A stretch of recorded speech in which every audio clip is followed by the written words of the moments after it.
పాకిస్తాన్తో చర్చలపై రాష్ట్రీయ స్వయం సేవక్ సంఘ్ చీఫ్ మోహన్ భగవత్ కీలక వ్యాఖ్యలు చేశారు.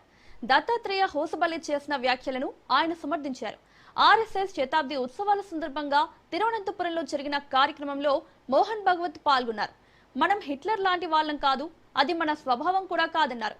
ఒకవేళ ఇండియా చేతిలో పాకిస్తాన్ ఓడిపోతే అక్కడ ఉన్న ప్రజలను విలీనం చేయడమో లేదంటే వారు ప్రశాంతంగా జీవించేలా చూడడమో చేయాలన్నారు మోహన్ భగవత్.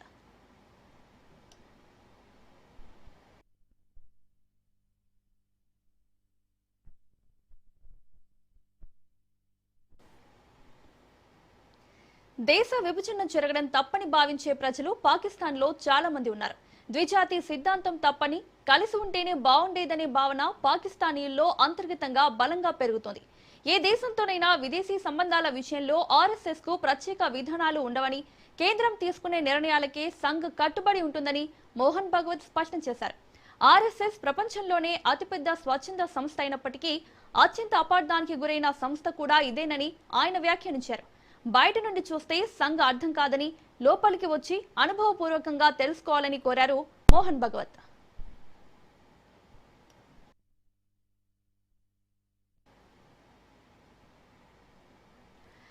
ఆర్ఎస్ఎస్ ను ఒక వర్గం ఏ విధంగా కఠినమైన ఛాందసవాద సంస్థగా చిత్రీకరించాలని చూస్తోందో దానికి కౌంటర్ ఇచ్చారు మోహన్ భగవత్.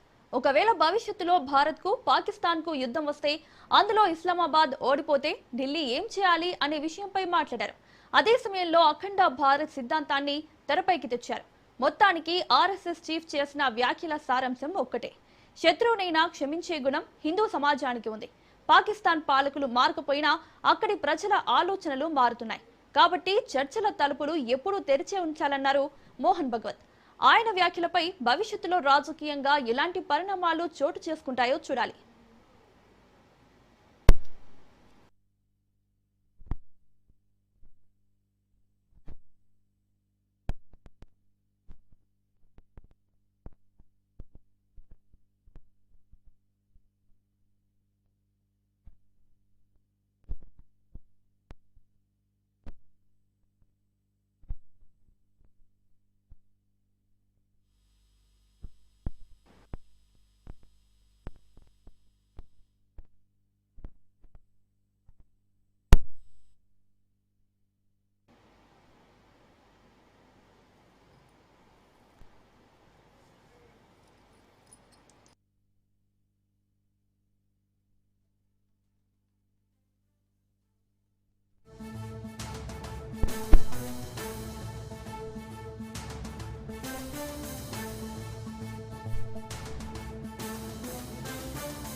పాకిస్తాన్తో చర్చలపై రాష్ట్రీయ స్వయం సేవక్ సంఘ్ చీఫ్ మోహన్ భగవత్ కీలక వ్యాఖ్యలు చేశారు.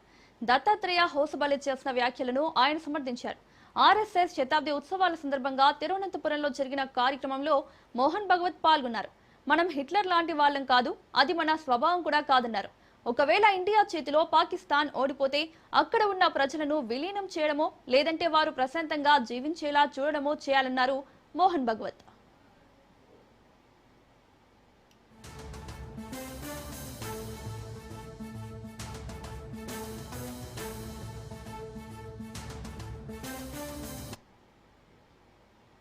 దేశ విభజన జరగడం తప్పని భావించే ప్రజలు పాకిస్తాన్లో చాలా మంది ఉన్నారు.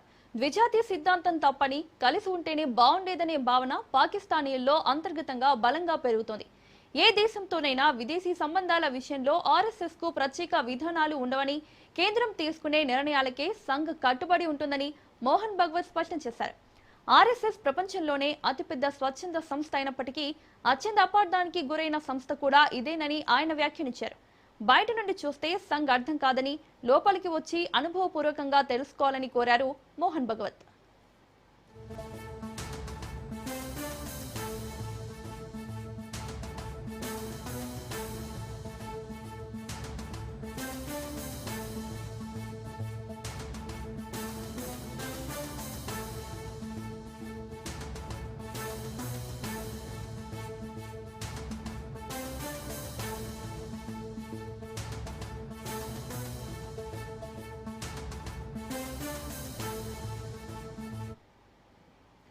ఆర్ఎస్ఎస్ ను ఒక వర్గం ఏ విధంగా కఠినమైన ఛాందసవాద సంస్థగా చిత్రీకరించాలని చూస్తోందో దానికి కౌంటర్ ఇచ్చారు మోహన్ భగవత్.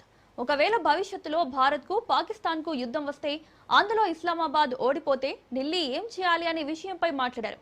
అదే సమయంలో అఖండ భారత్ సిద్ధాంతాన్ని తెరపైకి తెచ్చారు. మొత్తానికి ఆర్ఎస్ఎస్ చీఫ్ చేసిన వ్యాఖ్యల సారాంశం ఒక్కటే: శత్రువునైనా క్షమించే గుణం హిందూ సమాజానికి ఉంది.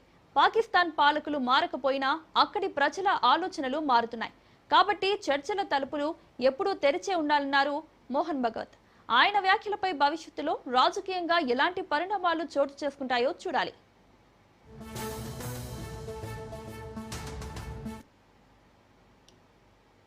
ఇదే అంశంపై చర్చించడానికి డిబేట్లో పాల్గొంటున్నారు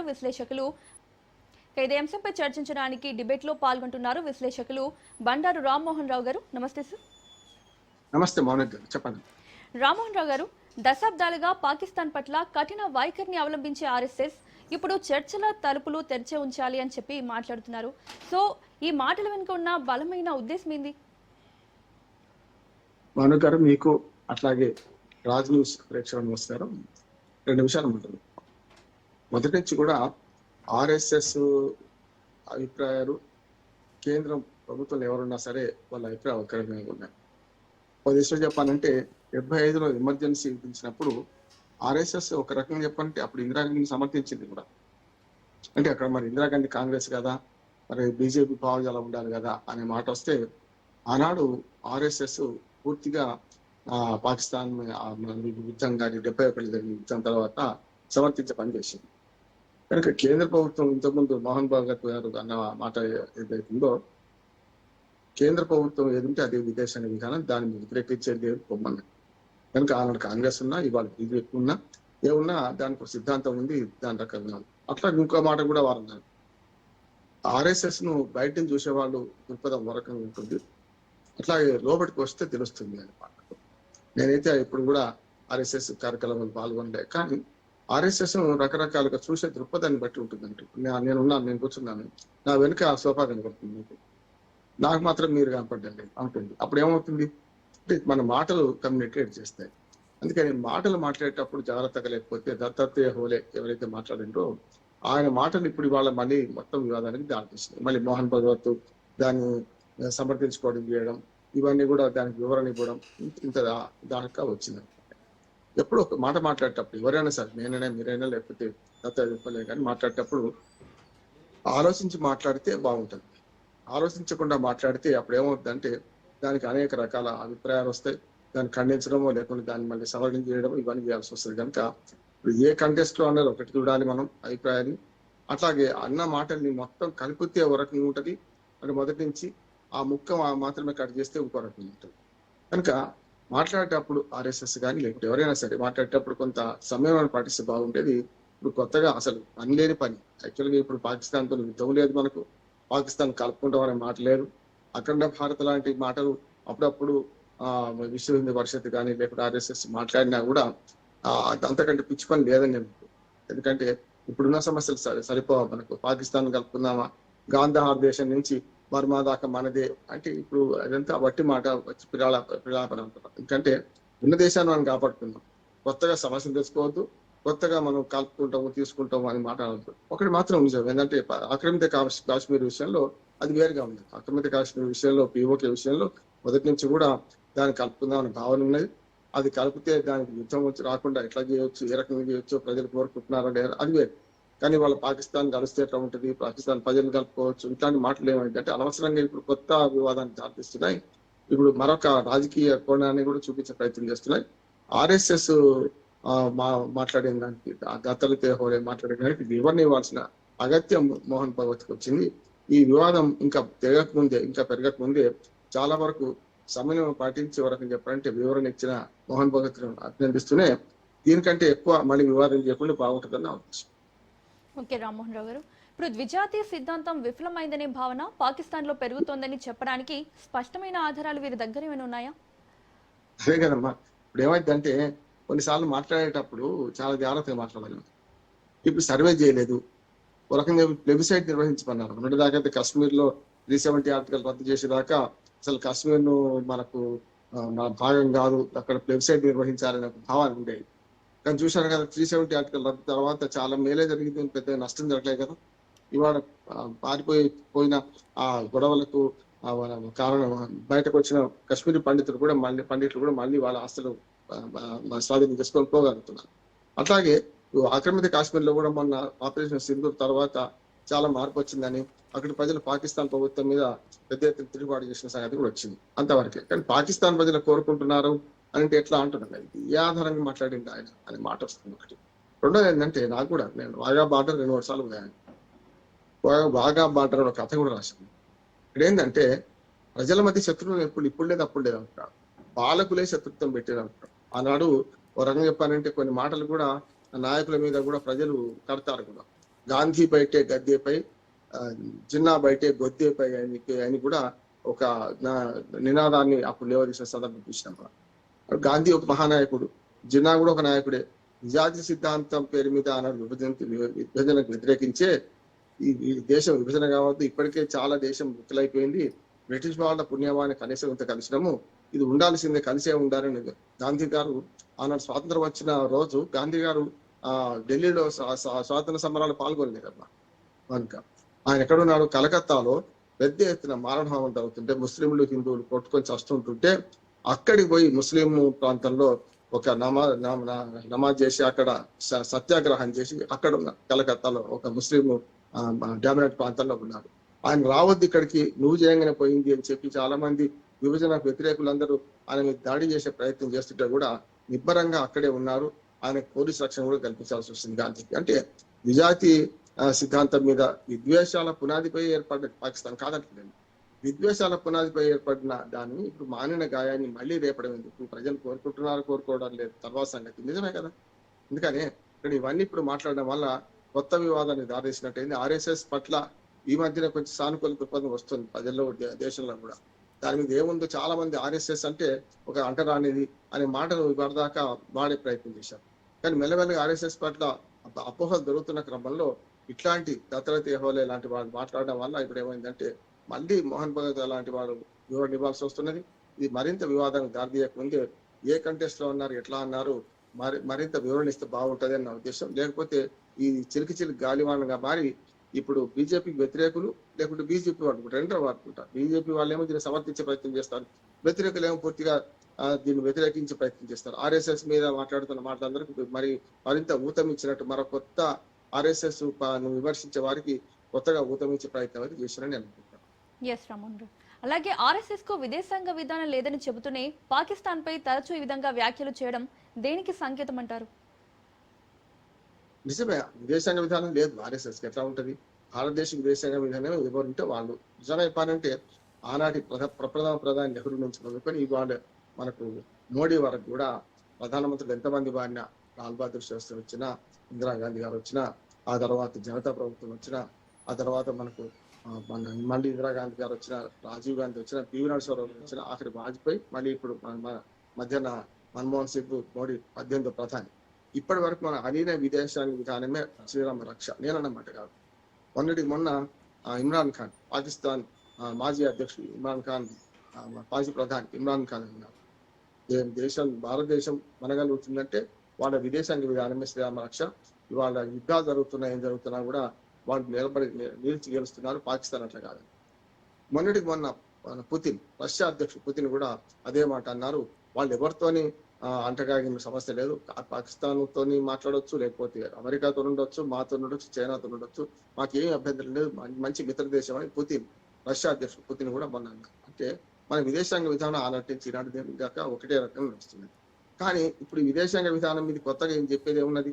అవును, పాకిస్తాన్ పక్క దేశం, వరకు శత్రు దేశం, మనం దాడి చేస్తే మనం ఊరుకోము. మొన్న కూడా సరైన విధంగా మూడు తోడుకని జవాబు అంటాం కదా, మొక్క మీద కొట్టిన జవాబు ఇచ్చినాం. అది అందరికీ తెలిసింది. ఆపరేషన్ సింధూర్ ద్వారా కేవలం అరగంటలో 6 చోట్ల దాడి చేసి వచ్చేసారు, చూసినాం కదా మనం. అందుకని దాని గురించి ఏం కొత్తగా మాట్లాడాల్సిన అవసరం లేదు.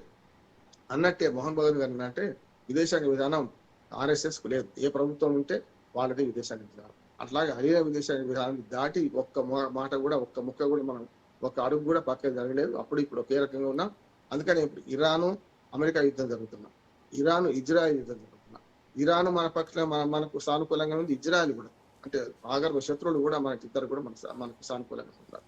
అట్లా అట్లాగే రష్యా ఉక్రెయిన్ యుద్ధం జరుగుతుండే కూడా ఉక్రెయిన్ కానీ రష్యా కానీ మనం వ్యతిరేకిస్తలేదు, ఇద్దరికి మధ్యన ఉపయోగించినప్పుడు అవసరమైతే యుద్ధం ఆపడానికి మధ్యవర్తిత్వం నెరుపని అంటున్నారు. అంటే ఇది కొత్తగా ఆయన చెప్పేది ఏమున్నది?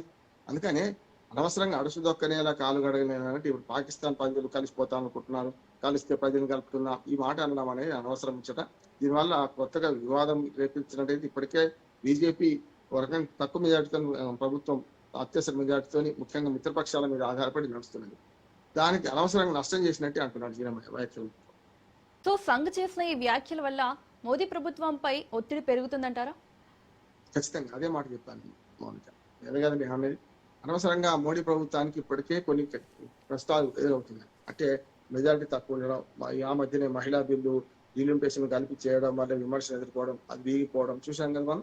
ఇప్పుడు మళ్ళా కొత్తగా ప్రయత్నం చేస్తున్నాం. ఇప్పుడు మళ్ళీ అటు పశ్చిమ బెంగాల్లో రిజల్ట్ వల్ల మమతా బెనర్జీ పార్టీ టీఎంసీ చీలిపోవడం, ఇటుపక్క డిఎంకే ఇక్కడ ఓడిపోయి ఇక్కడ మరి కాంగ్రెస్ వ్యతిరేకంగా డిఎంకే పావులు కదపడం, ఈ విషయంలో మరి మనకు ఆమ్ ఆద్మీ పార్టీ కూడా చీలిపోవడం, వీటి వల్ల కొంత సానుకూల పరిణామాలు వచ్చి మహిళా బిల్లుకు లేకుంటే డీలిమిటేషన్ కు అనుకూలంగా మలుచుకునే క్రమంలో బీజేపీ ప్రయత్నం చేస్తుంటే ఇప్పుడు ఇట్లాంటి మాటల వల్ల పూర్తి స్థాయిలో ఇప్పుడు బీజేపీకి కష్టం తెచ్చినట్టే లెక్క అంటారు. ఇప్పుడు బీజేపీ వాళ్ళు కక్కలేరు, మింగలేరు, ఆర్ఎస్ఎస్ ను విమర్శించలేరు, ఆర్ఎస్ఎస్ ను అప్లై చేసుకోలేరు. ఇట్లాంటి పరిస్థితి తీసుకొచ్చారు. నేను చెప్పాను కదా, మరి 2 పార్టీల మీద ఆధారపడి బతుకుతుంది ఇప్పుడు తెలుగుదేశం, నితీష్ కుమార్ పార్టీ ఆర్జేడీ. ఈ రెండు పార్టీల అండతో బతుకుతున్న ప్రభుత్వానికి మరింత ఇరకాటంలో పెట్టడం తప్ప ఏం లేదు. అసలు ఎందుకు ఇట్లాంటి వ్యాఖ్యలు చేస్తారు, ఇట్లాంటి మాటలు ఎందుకు మాట్లాడతారు తెలియదు. ఇప్పుడు పాకిస్తాన్ ప్రజల గురించి ఇప్పుడు మాట్లాడాల్సిన అవసరం లేదు. కొన్ని యుద్ధం లేదు, మధ్య కొత్త సంఘటన జరగలేదు, ఏమి జరగకుండా సంచలన విషయాలు మాట్లాడితే వార్తల్లోకి ఎక్కుతామనుకుంటారా ఏమో తెలియదు. కానీ ఆఖరికి మోహన్ భగవత్ లాంటి వారు కూడా ఈ వివరణ ఇచ్చుకొని కొంత సర్దుబాటు చేసుకునే ప్రయత్నం అయింది. అందుకని మొదటి నుంచి అంటున్నాడు, అడుసుదొక్కనేలా కాలు గడగనేలా ఇట్లాంటి మాటల వల్ల కొత్త అర్థాలు వెతుకునే అవకాశం వస్తుంది. నా ఉద్దేశం ఏంటంటే, నేను కూడా చూడలే మొత్తం వీడియో, కనుక ఆ మొత్తం ఏ కంటెస్ట్ లో అన్నారు ఎట్లా అన్నారు దాన్ని బట్టి మాత్రం మనం కొంత జడ్జి చేయొచ్చు అని నేను అనుకుంటున్నాను. Yes sir. అసలు పాకిస్తాన్ తో ఈ శాశ్వత శాంతి అనేది సాధ్యమవుతుందంటారా? పాలకుల మధ్య ఉంది. నేను మొదటే చెప్తాను, అక్కడ వాఘా బార్డర్ అనే కథ రాసినప్పుడు నేను ఏమన్నానంటే, ఇటు పక్కన తూర్పున చంద్రుడు ఉదయిస్తాడు, సూర్యుడు కూడా తూర్పు పక్కన ఉదయిస్తాడు. సాయంత్రం కల్లా సూర్యుడు అటు పక్కన పాకిస్తాన్ లో అస్తమిస్తుంటాడు పశ్చిమానికి. చంద్రుడు ఇటు పక్కన రాత్రి ఉదయిస్తాడు, తెల్లారి కల్లా చంద్రుడు అటు పక్కన అస్తమిస్తాడు. పక్షులు గూటి మన మేత కోసం మన భారతదేశంలోకి వస్తాయి, మాట్లాడలేవు కదా. ఇక్కడ నుంచి మళ్ళీ రాత్రికి గూటికి చేరుకుంటారు పాకిస్తాన్ లో ఉన్న గూటి. పక్షాలకు ప్రకృతికి ఎల్లలు లేవు, మన రాజకీయ ఎల్లలు తీసుకున్నాం మనం పాకిస్తాన్కి ఇండియా. ఈ ఎల్లలు శాశ్వతం కాదు. ఎప్పుడైనా సరే ప్రజల మధ్యన బంధం సరిగ్గా ఉండాలి. అర్థం చేసుకోవడంలో ప్రజలు ఇప్పటికి కూడా పాకిస్తాన్ ప్రజలు ఇండియా ప్రజలకు ద్వేషిస్తలేరు, ఇండియా ప్రజలు పాకిస్తాన్ ప్రజలకు ద్వేషిస్తలేరు. కానీ పాలకుల వల్ల యుద్ధాలు 3 యుద్ధాలు రావడం వల్ల మొదలు 47లో విభజన తర్వాత పెద్ద యుద్ధం అనుకోవచ్చు. అప్పటి సంఘటనలు చూస్తే మనకు విభజన జరిగిందని సంతోషపడదామా, ఇప్పుడు దుర్మార్గంగా ఇన్ని లక్షల మంది నిరాశ్రయులు అయింది. ఆఖరికి మన మన్మోహన్ సింగ్ అక్కడ పాకిస్తాన్ లో ఇప్పుడున్న పాకిస్తాన్ లో పుట్టినవాడు. మన అద్వానీ గారు లాహోర్ లో పాకిస్తాన్, ఇప్పుడున్న పాకిస్తాన్ ఉమ్మడి అప్పుడు అఖండ భారత్ కదా, అక్కడ పుట్టినవాడు.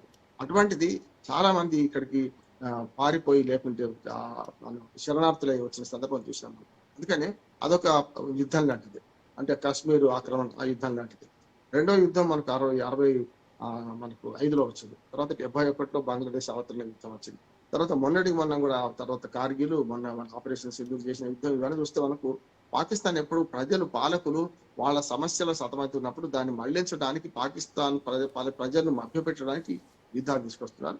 దానికి చైనా లాంటి దేశం జియో పాలిటిక్స్ చేస్తుంది, ఇటుపక్క అమెరికా కూడా జియో పాలిటిక్స్ చేస్తుంది. అమెరికా పాకిస్తాన్ ను సంకల పెట్టుకొని మన పక్కల పల్లెలాగా పాకిస్తాన్ మారుస్తుంది. ఇవన్నీ ప్రపంచ పాలిటిక్స్ లో భాగం. కనుక మనం ఎప్పుడు కూడా పాకిస్తాన్ ఆక్రమించుకుందామనే ఆలోచన మనకి ఎన్నడూ లేదు. పాకిస్తాన్ విభజన జరిగిందే, తప్పు జరిగింది అయిపోయింది. కనుక అక్కడ ప్రజలు కోరుకుంటున్నారంటే కోరుకుంటారు. ఇప్పుడు అక్కడ 500 రూపాయలకు గోధుమ పిండి ఉన్నది, దాదాపు 450 రూపాయలు 500 రూపాయలు పెట్రోల్ ఉన్నది. కనుక పక్కనే మన దాయాదులు బ్రహ్మాండంగా బతుకుతుంటే మేము ఎట్లా ఉన్నాం కదా వాళ్ళకి ఆవేదన ఉంటుందా లేదా? ఉంటది. అందుకని అంతెందుకు పీఓకేలు అయితే ప్రదర్శనలు జరుగుతున్నాయి, మమ్మల్ని భారత్లో కలుపుకోండి అని. ఇది ఒకటే కాదనుకున్నాం. మనకు ఇంకోటి కూడా చూడవచ్చు. మనం గెలుచిస్తాం ప్రజలు పక్కన మనకు పాకిస్తాన్ ప్రజలు అయితే మేము ఇండియాలో ఉంటాము, పాకిస్తాన్ లో భాగమై ఉండము, మోడీ మా ప్రధానమంత్రి అని నిరసన చేశారు. ఎందుకు? వాళ్ళ అణచివేత వాళ్ళకి కొత్తది కాదు కదా. అంటే మధ్యన సింధు మన పంజాబ్ సింధు ఆ ప్రాంతాలు ఉంటాయి, అటు పక్కన అటు ఇరాన్ కు ఆఫ్ఘనిస్తాన్ పక్కన ఉన్న ఇరాన్ కొంచెం దగ్గరగా ఇరాన్కే ఉంటుంది. అప్పుడు బలూచిస్తాన్ ప్రజలు కూడా తిరగబడుతున్నారు పాకిస్తాన్ ప్రజల మీద, ప్రభుత్వాల మీద. మనమైతే కలుపుకుంటలేం కదా. వాళ్ళు అంటున్నా కూడా ఊరుకుంటారు. నిజంగా చెప్పాలంటే వేరే దేశం అయితే, సామ్రాజ్యవాదంతో ఉన్న దేశం అయితే ఎప్పుడో కలుపుకునే వాళ్ళు. మొదటి నుంచి మన దేశం ఒక ట్రెండ్ పాటిస్తున్నది, సామ్రాజ్యవాదానికి వ్యతిరేకం. ఇంకో దేశంలో మనం కలుపుకోము, మన దేశపు భాగాన్ని వేయించుకొని విడిచిపెట్టాము. అది కదా మన పద్ధతి. అంటే విదేశాంగ విధానంతో పాటు మనం ఎప్పుడు కూడా నో ఫస్ట్ యూస్, అణ్వాయుధాలు ఉన్నా కూడా మనం వాడం మొట్టమొదలు. వాళ్ళు వాడితే మనం ఏం చేయలేము. అట్లా ఇట్లాంటి సమయంలో పాటిస్తున్నాం. విదేశాంగ విధానంతో పాటు మన భారతదేశం మొదటి నుంచి కూడా సర్వే జన సుఖినో భవంతు, సమస్త లోక సుఖినో భవంతు అనే వాదనతో పోయి మనం మాటతో పోయేది. మనం కనుక పాకిస్తాన్ విషయంలో మనం ఖచ్చితంగా ఆక్రమించుకోవాలని ఎక్కడ లేదు. ఏ దేశ సార్వభౌమత్వాన్ని దేశాన్ని కాపాడాలనే నినాదంతో మనం ముందుకు వెళ్తున్నాం. ఓకే. పాకిస్తాన్తో చర్చలకు ఎప్పుడూ సిద్ధంగా ఉండాలని ఆర్ఎస్ఎస్ అయితే చెబుతోంది. అయితే ఈ ఉగ్రవాదం కొనసాగుతున్న పరిస్థితుల్లో చర్చలు సాధ్యమేనా? చర్చల కంటే మించిన రాజీ పోరాటం రెండే ఉంటాయి బాగుంటాయి. ఒకటి, ఎప్పుడైనా ఏ సమస్యకైనా అయితే పోరాటం, లేకుంటే రాజీ కాదు. పోరాటం తర్వాత ఉండేది రాజే కాదు. ఎన్నడైనా సరే ఎంత పెద్ద యుద్ధం అయినా చూస్తున్నాం కదా. ఇవాళ అమెరికా ఇరాన్ యుద్ధంలో ఇంత విధ్వంసం జరిగింది. చివరికి వాళ్ళ ఒప్పందం సంతకాలు చేసే కాడికి వచ్చిందా రాలేదంటారా? ఇదే అంతే. పాకిస్తాన్ ప్రజలు మన శత్రువులు కాదు, పాలకులు శత్రువులు. పాలకులు చేసిన పని అంతే. అక్కడ పాలకులు కూడా ఎట్లా ఉంటారంటే, ప్రజాస్వామ్యయుతంగా ఎన్నికైన పాలకులేమో సైన్యం చేతిలో ఉన్నారు. సైన్యం ఎవరి చేతిలో ఉంది? తీవ్రవాదుల చేతిలో ఉంది. అందుకనే కదా అసలు ప్రభుత్వానికి సంబంధం లేకుండా భుట్టో లాంటి వాళ్ళను ఉరిదీసిన సందర్భం చూసినాం. ముషారఫ్ లాంటి అధ్యక్షుడు అయితే కూడా ఆయనను పదవి ఇచ్చిన సందర్భం చూసినాం. మనకు మంచి స్పోర్ట్స్ మెన్, ఒక స్పోర్టివ్ స్పిరిట్ తోని మాట్లాడిన ఇమ్రాన్ ఖాన్ లాంటి వాడిని కూడా గద్దెదించిన సందర్భం చూసాం. సైన్యానికి ఇష్టం లేకపోతే, ముఖ్యంగా తీవ్రవాదులకి, మా ఇస్లామిక్ తీవ్రవాదకి ఇష్టం లేకపోతే సైన్యం ద్వారా పనిచేస్తున్నారు, చూసాం కదా. అందుకని సమస్య లేదు. అక్కడ పాలకులు గట్టిగా 5 ఏళ్లు వరుసగా ఒక ప్రజాస్వామ్యయుతంగా పాలకులు పాలన చేసే సందర్భం కనపడతలేదు. మనమేమో అట్లాగా దశాబ్దాల తరబడి ఒకటే ప్రధానమంత్రి ఉన్న సందర్భం చూసాం. నెహ్రూ 17 ఏళ్లు, ఈ మధ్యన మోడీ 12 ఏళ్లు, అంతకుముందు మన్మోహన్ సింగ్ 10 ఏళ్లు, ఇట్లా చూడలేదు. ఇందిరాగాంధీ 16 ఏళ్లు చూసినాం కదా మనం. కనుక ప్రజాస్వామ్యయుతంగా ఎన్నికైన పాలకులను మార్చడంలో కానీ, రక్తపాత రహితంగా అధికారాన్ని మార్చడం మనం బ్రహ్మాండంగా ఉంది. ప్రపంచ దేశాల్లో ఒక రకంగా మనం మిన్నగా ఉంది. కానీ అదే పాకిస్తాన్ అట్లా లేదు కదా. అందుకనే పాకిస్తాన్ ప్రజలు కోరుకున్నా మనం మాత్రం దాన్ని స్వాధీనం చేసుకునే మాట లేనే లేదు. అది వట్టి మాట. ఒకవేళ ఇట్లాంటి ఊహాకరణలు చేయడం వల్ల కొత్తగా ఇప్పుడు వివాదం సృష్టించి అనవసరంగా ప్రభుత్వంలో ఉన్న వాళ్ళకి ఇబ్బంది తెచ్చిపెట్టడం తప్ప ఇంకోటి ఏం లేదు. ఇప్పుడు చూడండి, ఇక్కడతో ఆగది. ఆర్ఎస్ఎస్ వ్యతిరేకులందరూ కూడా ఇవాళ బీజేపీ మీద విరుచుకుపడతారు. బీజేపీ దాన్ని కక్కాలేక మింగాలేక, ఆర్ఎస్ఎస్ ని సమర్థించలేక, ఆర్ఎస్ఎస్ విమర్శించలేక వాళ్ళు వాళ్ళ బాధను వాడాలి. అనవసరంగా ఒకరి మాట తూలి ఇంత తీసుకొచ్చారు కదా. అందుకని ఆర్ఎస్ఎస్ ని అర్థం చేసుకోవడంలో నిజంగానే ఎవరికి వారు అర్థం చేసుకుంటారు. కానీ దాన్ని కూలంకషంగా లోపల చేరేదాకా మీకు తెలియదు అంటే కరెక్ట్ కాదు. బ్రహ్మ పదార్థం ఏం కాదు. ఆర్ఎస్ఎస్ ఏం చేస్తుంది చెప్పండి, నష్టం ఉంది. మీరు అందులో చేరితే తెలుస్తుంది. అర్థం తెలవాలంటే మా లోపల చేరాలి అంటే ఏమన్నట్టు అంటున్నాం. రెండవది, భావజాలకు అతీతంగా, పార్టీల భావజాలకు అతీతంగా ఆర్ఎస్ఎస్ చేరి పనిచేసిన వాళ్ళు ఉన్నారు. ఇప్పుడు ఉదాహరణ, మన తెలంగాణ రాష్ట్ర ముఖ్యమంత్రి రేవంత్ రెడ్డి గతంలో ఆర్ఎస్ఎస్ కవాతు చేసిన అంటున్నాడు. అంతేందుకు పివి నరసింహారావు గారు, ఆర్థిక సంస్కరణల పితామహుడు, ఆయన వరంగల్లో కర్ర లాగు దొరుకుకొని ఆర్ఎస్ఎస్ కార్యక్రమంలో పాల్గొన్నాడు. కానీ కట్టర్ కాంగ్రెస్ వాది కాదు. ఎన్నడూ ఇంకొక పార్టీ వైపు చూస్తున్నాను. ఒకటే పార్టీలో ఉన్నాడు. చచ్చిపోయేదాకా కాంగ్రెస్ జెండా కప్పుకొని చనిపోయింది కదా. భారత ప్రధానికి అత్యుత్తమైన మనకు ఆర్థిక సంస్కరణ చేసింది కదా. అటువంటి వాడిని మన ఆర్ఎస్ఎస్ లో ఉన్నాడు కదా. మరి అదే వాజ్పేయి గారు right person in wrong party అని బీజేపీలో ఉన్నారు, సరైనది కాదని కూడా విమర్శ వచ్చింది కదా. అందుకని ఆర్ఎస్ఎస్ లో చేరడం తప్పు కాదు. ఆర్ఎస్ఎస్ లో ఉంటేనే దేశభక్తులు, లేకపోతే కాదని అంతకన్నా అబద్ధం ఇంకోటి ఏం లేదు. కనుక ఆర్ఎస్ఎస్ సంస్థ, ఆ సంస్థను అర్థం చేసుకోవడంలో మనకు అవసరమైతే చూసుకుంటే, లేకపోతే లేదు. కానీ కూడా కొత్తగా దానికి అర్థం చెప్పి దానికి అర్థం మళ్ళీ విపరీతార్థాలు సృష్టించి ఇది చేయడం కరెక్ట్ కాదు. ఇవాళ ఆర్ఎస్ఎస్ వ్యతిరేకులకు ఒక పూర్తి స్థాయిలో ఒక అవకాశం ఇచ్చిన మాట మాత్రం ఆ దత్తాత్రేయ హోళ మాట్లాడిన మాటలు తప్పు అంటున్నాడు. Okay sir. పాకిస్తాన్ ప్రజలను చేరువ చేసుకోవడం ద్వారా ఉగ్రవాద భావజాలాన్ని బలహీనపరచగలమా? అంటే అక్కడ ఇప్పుడు రెండు దేశాలు వేరు వేరు. దేశాల మధ్య శత్రుత్వం లేదు, ప్రజల మధ్య శత్రుత్వం లేదు. కేవలం పాలకుల మధ్య ఉంది. వాళ్ళు చేసే పనుల వల్ల ఉన్నది. వాళ్ళు ఎవరికి పనికి వస్తున్నారో దాన్ని బట్టి చేయాలని మనం విదేశాంగ విధానం స్పష్టంగా చెప్తున్నట్టున్నాను. ఇవాళ చైనాకు పాకిస్తాన్ అవసరం. జియో పాలిటిక్స్ లో ఆఫ్ఘనిస్తాను మన ఆక్రమిత కాశ్మీర్ ద్వారా మనకు సీపెక్ రహదారి, అంటే చైనా పాక్ రహదారిని ఏర్పాటు చేసుకొని అరేబియా మహాసముద్రంలో ఆ చైనాకు కావాల్సిన పట్టు కోసం వాళ్ళు ప్రయత్నం చేస్తున్నారు. ఇటు పక్కన బంగ్లాదేశ్ ను కూడా విచ్ఛిన్నం చేసుకుంటూ బంగ్లాదేశ్ లో పోర్టులను లేకుండా రకరకాల అప్పులు ఇచ్చి చైనా మళ్ళీ ఇటు పక్కన కూడా తన భూభాగం నుంచి మనకి ఏదైతే చికెన్ నెక్ అంటున్నాం కదా, తూర్పు వైపున పశ్చిమ బెంగాల్ రాష్ట్రం పైన ఉంటే ఆ పైన భూటాన్ లేకుండా ఆ నుంచి పైనుంచి వచ్చి మనకు బంగ్లాదేశ్ ద్వారా ఆ 22 కిలోమీటర్ల చికెన్ నెక్ భగ్నం చేసే ప్రయత్నం చైనా చేస్తుంది. అంతేందుకు అరుణాచల్ ప్రదేశ్ లో ప్రతిసారి ఊళ్ళ పేర్లు మారుస్తుంటది, బోర్డులు పెట్టిపోతుంటది. ఇదంతా చైనా పాలిటిక్స్. ఇప్పుడు ఎప్పుడైతే సరిహద్దు విషయాల్లో వస్తే ఈ మధ్యన కొంతవరకు చైనాతో మనకు సత్సంబంధాలు ఏర్పడి మన మానస్ సరోవర్ కూడా ఈ మధ్యన మనం మళ్ళీ యాత్రికులకు తెరవడం జరిగింది. అట్లాగే మన గల్వాన్ లోయలో జరిగిన లొల్లి తర్వాత కొంతవరకు ఉమ్మడి గస్తీ ఏర్పాటు చేసుకుందాం, ఒకరి తెరువు ఒకరు ఓదని చైనా మనం ఒక ఒప్పందానికి వచ్చినాం. దాని మధ్యన ఈ మధ్య ఆర్ఐసి రష్యా, ఇండియా, చైనా ఒక కూటమిగా ఏర్పడిన క్రమంలో కొంచెం ఘర్షణ తక్కువైంది. కానీ జియో పాలిటిక్స్ తక్కువ. అమెరికా ఇప్పుడు ఏం చేస్తుంది, భారతదేశం మంచిది అంటది, వెంటనే పాకిస్తాన్ కూడా మంచిది అంటది. కనుక జియో పాలిటిక్స్ లో చైనా ఎట్లా మనం దెబ్బతీస్తుందో కనుపక్క శ్రీలంక, మయన్మారు, అట్లాగే కిందికి పోతే మాల్దీవ్స్, ఇట్లా బంగ్లాదేశ్, వీటన్నిటి ద్వారా మనం ఎట్లా దెబ్బతీస్తుందో ఇవాళ అమెరికా ఇంకో రకంగా దెబ్బతీసే ప్రయత్నం చేస్తుంది. ఈ రెండింటిని తట్టుకొని నిలబడుతున్నాం కదా. అందుకనే పాకిస్తాన్ గురించి మాట్లాడేటప్పుడు మన పౌరులు కానీ ఇటువంటి సంస్థలు కానీ జాగ్రత్తగా మాట్లాడాలి. ప్రజలు కోరుకుంటే కలుపుకుంటాం అనేది మట్టి మాట, కలపమంటారు. ఒక పిఓకే పట్ల అందరికి ఉన్నది. పిఓకే ఆనాడు ఎందుకు పెట్టినాం పక్కనే, వాళ్ళు కలుస్తా అంటే ఎందుకు ఆగలేదు, నెహ్రూ తప్పు చేసిండు అని అంటారు. ఆ పరిస్థితిలో నెహ్రూ కాలంలో మోడీ ఉన్నా ఏం చేసినోడు అంటే మనకు తెలియదు. కనుక గత జల సేతుబంధన అవసరం లేదు. ఇప్పుడు ఏం జరుగుతుంది, ప్రస్తుతం ఇప్పుడు ఏం జరగాలి, ఏం జరుగుతుంది అనే దాన్ని బట్టి ఉంటుంది. చరిత్ర ఎప్పుడు కూడా నిన్నటి మాట చరిత్ర అవుతుంది, ఇవాటి వర్తమానం అవుతుంది, రేపు పొద్దున భవిష్యత్తు అవుతుంది. అందుకని మనకు గతం పునాదుల మీద వర్తమానంలో జీవిస్తూ వర్తమానంలో బతుకుతూ రేపటి భవిష్యత్తు కోసం కలగానాలే ఆశ పెట్టుకోవాలి. అంతే తప్ప గతాన్ని ఎప్పటికీ మాట్లాడి గతంలో జరగకుండా ఉంటే బాగుండేది, గతంలో ఇట్లా జరిగితే బాగుంటుంది అంటే లాభం లేదు. అప్పుడు గత జల సేతుబంధనం అవుతుంది, నీళ్ళు వెళ్ళిపోయిన తర్వాత ఆనకట్ట కడితే లాభం లేదు. ఇది అంతే. ఇప్పుడు పాకిస్తాన్ గురించి మాట్లాడే విషయాల్లో చాలా జాగ్రత్తగా మాట్లాడాలి. ప్రజలు కోరుకున్న అయితే మన పాకిస్తాన్ స్వాధీనం చేసుకునే ఆలోచన ఏ కోశాన మన పాలకులనే ప్రజలకు అంతకంటే ఉండదు. నేను థ్యాంక్ యూ సార్, స్పెషల్ డిబేట్లో పాల్గొనేందుకు థ్యాంక్ యూ సో మచ్. ఇది వాళ్ళ స్పెషల్ డిబేట్. చూస్తూనే ఉండండి రాష్ట్ర